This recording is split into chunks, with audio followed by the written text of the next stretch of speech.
Magandang umaga, ngayon po ay araw ng Linggo, July 14, 2024 at update po muli sa lagay ng panahon.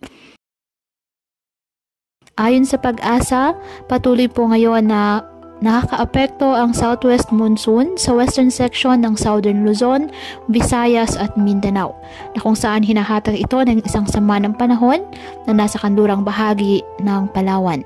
Ayon sa forecast ng JMA or Japan Meteorological Agency, isa itong ganap na bagyo.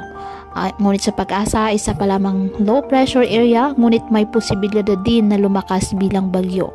At patuloy nitong hahatakin ang habagat na siyang magpapaulan naman sa iba't ibang bahagi ng ating bansa. Ngunit isang sama ng panahon din po ang minomonitor sa labas naman ng Philippine Area of Responsibility sa may silangan ng Mindanao. At patuloy natin na i-monitor ang magiging development po ng nasabing sama ng panahon.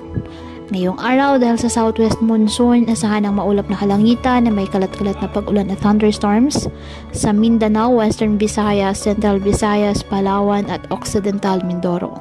Ang Metro Manila at nalalabing bahagi ng Mimaropa, Batangas, Cavite at Laguna, bahagyang maulap hanggang sa maulap na kalangitan na may mga kalat-kalat na pag-ulan at thunderstorms dahil pa rin sa nasabing habagat.